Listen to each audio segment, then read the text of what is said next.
Right, guys, so British Army Major, Australian Defence Force lawyer, whistleblower. Can everybody remember when the ABC got raided? That was because this ADF lawyer leaked documents to ABC journalists that exposed war crimes being committed in the Australian military. For acting in the best interest of the public, the Australian public, he's also been taken to court, and his sentencing is next month. Please welcome Mr. David McBride to the stage.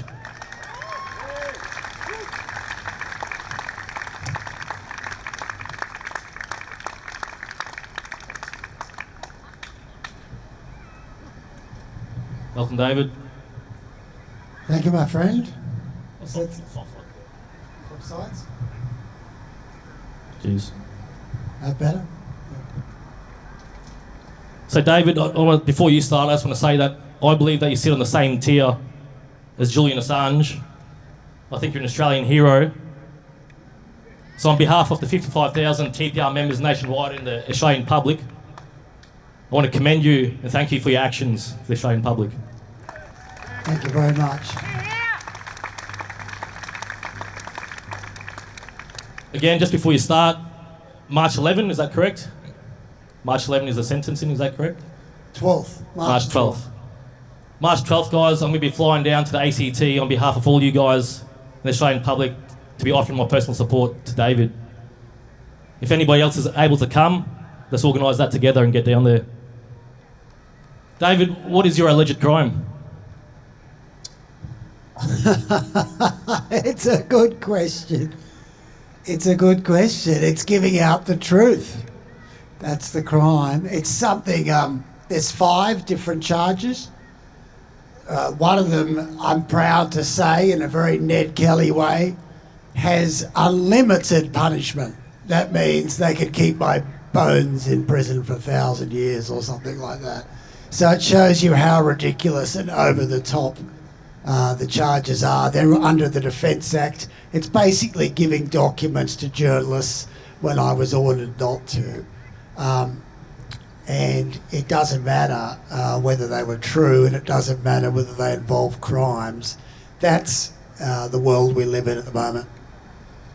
So, David, when did you decide to blow the whistle, and how were you feeling at the time that you did that? It was 2013, and I'll do a bit of plugging. Oh, that's worse. I'll do a bit of plugging for my book. I better get this sound right. Is that better? It wasn't the first thing. It was a symptom of a much bigger problem. It's the same as what you have been discussing. All these 4 issues are related. Oh, yeah, okay. Everything, all those issues are related in that the Australian Defence Force, like most government departments, like the government that departments that ran the COVID operation, like the people that are putting Julian Assange in prison, it was a con job. It was a scam. The war was largely using false good news stories when we wanted them, false bad news stories when we wanted them, in order to make the minister look good.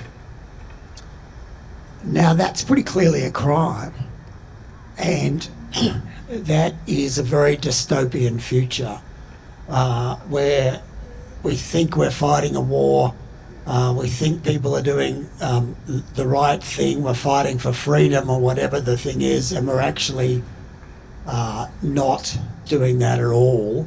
And every message you see on your good morning or good night TV is actually a spin in order to make the minister look better. So what happened in 2013... Is that right? They're still going. I think you need to speak up a little bit. Okay, I'll try and speak up. What happened in 2013 was I saw clear evidence of cover-ups and just bullshit by the senior command. And I knew at that point I had to do something. And I did do something. It took me a while. And again, it won't surprise people here. You don't have a big story like that and journalists want to run it. They don't want to run it. Nobody wants to run a really big story which is about a bad government. They'll run a story about bad soldiers, but they won't run a story about a bad government. That's why I applaud the work you people are doing here today. It's a thankless task. It's very, very hard to fight against a system, the mainstream media that demonise you.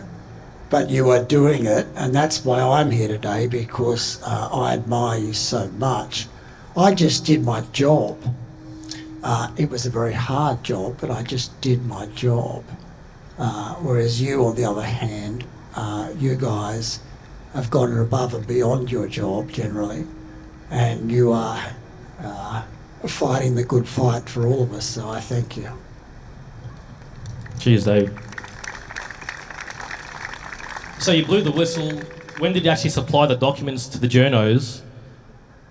And could have you done it in a discreet manner where they wouldn't have come after you? And if you could have, why did you choose not to? Well, I want to change. As I was going to say this to the judge, it was never about me avoiding jail. And the same as you guys, it's not about you avoiding jail when you protest. It's about getting change. So when I spoke to the journalists, they said to me, "Do you understand you will be arrested probably?" And I said, "I don't want to get arrested immediately because I want change. However, I'm prepared to go to jail if that's what it takes to get change. And first I would like you to run the stories, see if we can shake out some truth from the Parliament and see if we can get some sort of a Watergate-style scandal. And then a couple of years down the track, if they come looking for me, I'll face the music, because Plan B was the only way, a bit like your friends down in Melbourne fighting that legal case. It's a high-risk strategy, but the only way to put the government on trial is to be a defendant yourself, and when you're in the court, say, I was justified doing what I was doing because it was actually the government that broke the law. It's a high-risk strategy, but if I didn't do that, the issue was just going to go completely without anybody doing anything. So you did what you had to do. How long did they leave you alone for before they came and put you in cuffs? They took them about a year to publish the story. When they did publish it, I knew I was in the frame, and I took off to Spain on the run for a year. I had a daughter back in Australia, and she really missed me. And I had one daughter in Spain, and my daughter called me and said, I want you to come home for the father-daughter dance. And I said, oh, look, I'd love to, but, and I sent her this video message saying, look, if I come home for that dance, I'll probably get arrested. And if I get arrested, I'll probably be in jail for a long time. And she said, I want you to come home for the dance. And anyway, so I did, like any father. I did. I came home and I tried to get in and out of the country quickly. They were waiting for me, and they followed me and they arrested me. I did get to go to the dance. I don't know whether that was the police letting me do that, because it would have really broken me if I didn't see my daughter. But when I tried to leave the country, I put my passport in the machine and it went round and around and around, and then the cops were there. And I was charged, and I think they wanted me to plead guilty. They knew what I was up to. They knew that I wanted a trial. And so they only charged me with one offence to begin with, even though there was 200 classified documents. And the one offence was theft of pieces of paper. And they wanted me to plead guilty, and that would, I wouldn't get a prison sentence. But then I said I wouldn't plead guilty. I wanted a trial. I wanted to put the government on trial, just like Tricky was said. I mean, it's hard to take those hard decisions, but to say, no, I want a trial because I think I was justified. I told the police, I gave the documents. I said that there are big problems with the Defence Force. There are big problems with lies in the government, and I want this aired in court. And then they put on the 4 more serious charges involving national security, which have the sort of unlimited sentence. So as you can see, guys, this man right here is a man with big balls. He needs to be supported. He's taken a massive risk for all of our benefit. These are the people that we need to be supporting.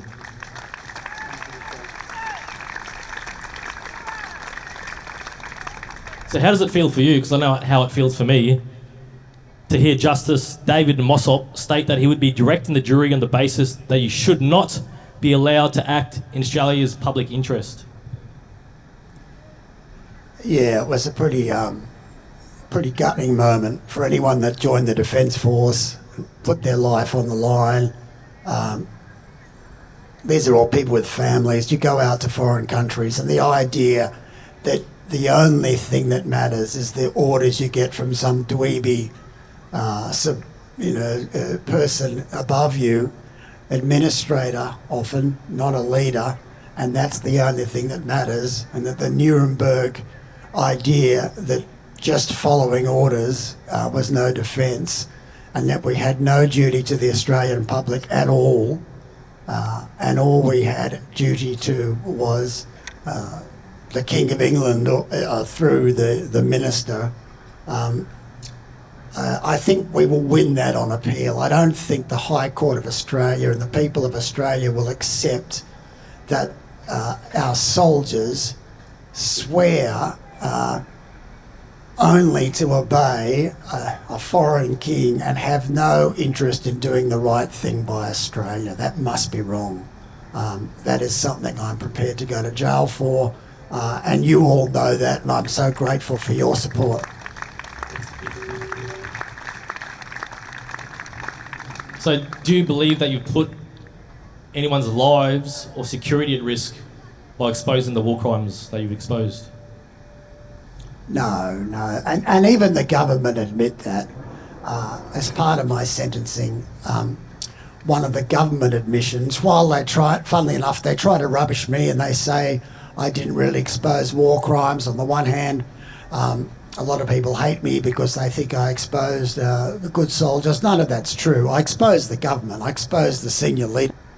I was prepared to go to jail, preparing to go to jail, that's right, to say I think I owe a duty to the Australian people. I don't think anybody here doubts we have a duty to the Australian people. The government says we don't. We just have a duty to our dweeby supervisors. That is a very dangerous position, I think, and we want to fight that. I'll probably be in jail while we fight it, but we're going to fight it anyway. Guys, whatever happens next, this man's name and what he's done cannot be forgotten, regardless of what the sentence is. Otherwise, everything he's done is a waste. And who else is going to do it in the future if that happens, guys? We have to support his legacy no matter what. Yeah, guys, Dave, this might be a bit of a dark question for you to answer, but what sort of sentence are you expecting? What's the variation here you're thinking? Oh, look, there's a big variation. It could be sort of home detention at best. It could be, 6 years in 60? 6. It could be 60. I wouldn't be alive that long. I wouldn't care. But It could certainly be significant. Defence will be pushing for 20 years, put it that way, which is pretty disgusting. Guys, we've got time for 3 questions from the crowd if you want to run down here with 3 questions. John's got one. The question is, how best can we help David? That's a good question, thank you. I've got a book out called The Nature of Honour. It's in most bookstores. It's only $30. It's $25 online. And I'd love you to read it. And it's particularly good because it shows that I'm not your typical... I came from within the establishment. And this is what... you guys here are so peaceful. It's such a beautiful family day here. And yet, of course, in the mainstream media, you'll be vilified. This will be painted as some sort of violent demonstration. And it couldn't be further from the truth. I've seen garden parties at Oxford University that are more wild than this one. Once those professors get a few pims in them, they go a bit nutty. But I'm from the establishment. My father was a whistleblower, but he was a doctor. I went to a private school. I certainly don't have any axe to grind, but what I saw was we were not following our own rule book. We were not following our own laws. And at the end of the day, as Tricky was discussing before, all those 4 issues come back to the same thing. The government breaks the law and they think it doesn't matter. And it's all just a matter of the law. And they try to play emotion. It's a bit like an American court case where you've got one prosecutor using lots of emotion and pictures and advertising. But the fact is the law still stands. What happened during COVID with people losing their jobs because they didn't get vaccination was illegal. What happened in Afghanistan was illegal. What I believe is happening with me is illegal in that you can't put people in jail for reporting a crime. And that is just the fact. But if we stick to the law, we will win this. But read my book anyway, because it's a quite entertaining story and it shows how my arc went from someone who was totally on board with the establishment to starting to question the political narrative inch by inch. And then once you've read it, give it to somebody else and say, if you think everybody who in the freedom movement is some sort of anarchist rabble-rouser, have a read of this book, because this guy was in the establishment, he had high security clearance, and he says we've gone off the rails as a nation. So maybe you should think about it. So yeah, buy the book. The Nature of Honour. It's got me on the cover without my glasses. So you mentioned that the government breaks the law. So I want to reiterate this.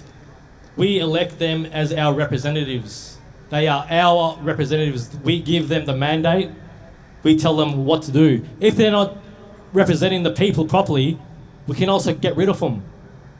We've got to find ways to do that to the current government and the politicians, because nothing's happening in our favour, is it? They're rolling us. One more question, guys, if anybody has a question from the crowd. Tricky.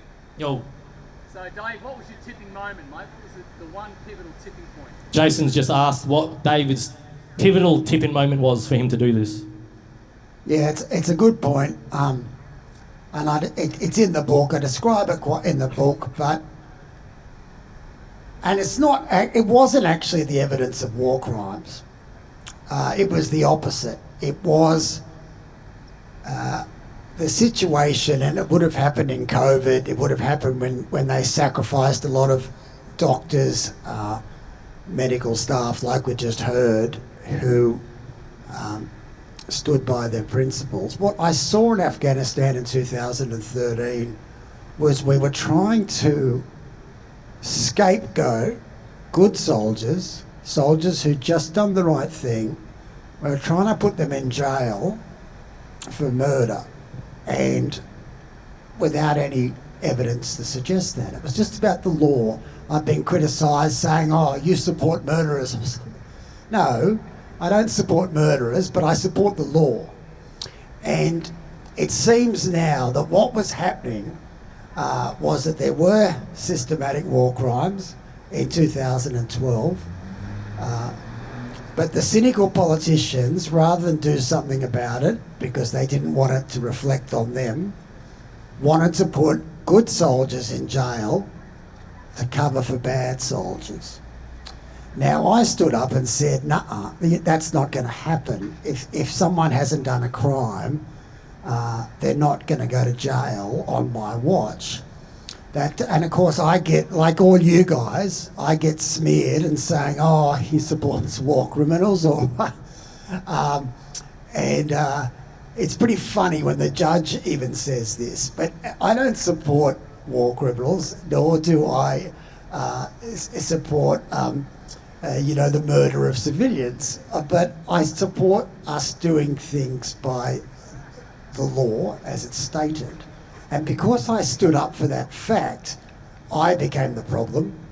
And the more I looked into it, I found there was a big cover-up going on, and they were looking, the politicians were protecting themselves by putting good Australians in jail so they could look good, while protecting bad Australians who could have brought them down. Now, have you ever heard anything more despicable and more disgusting? And that wasn't the only thing either. The more I looked into the secret files, I saw the Department of Defence was just like you can imagine the Department of Health or the WHO or whatever is your specialty, completely rotten with PR people putting out false messages, whatever they felt like on the day. It was a rotten department where they put up everything was false, and the beneficiary was the minister's popularity. And again, all I did was stand up for the law to say you can't do that. It's illegal to, carry out things for the sake of the minister. And they're still trying to put me in jail, and you'll see in a couple of weeks' time, they'll still try and smear me as somehow some sort of bad person when I've lost my job, I lost my marriage, I've lost all my savings, I'm facing jail, there was nothing in it for me. And all I've said is we did not follow the law. So I'm so grateful that is our government. I'm so grateful for your support, because at times I think I'm going mad, times I think I'm going to die. I've almost killed myself a few times in this 10-year journey. But when I come here and I see good people like yourselves, I feel like $1 million, and I feel like I can handle anything.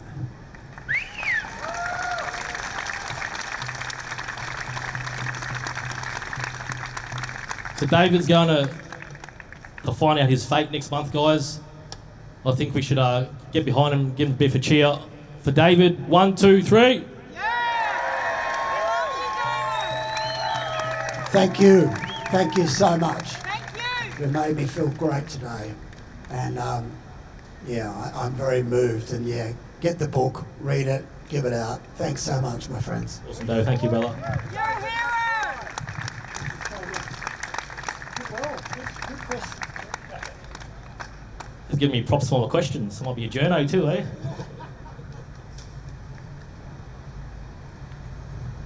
Yeah, guys, support it. What else can we do, hey? Get behind him.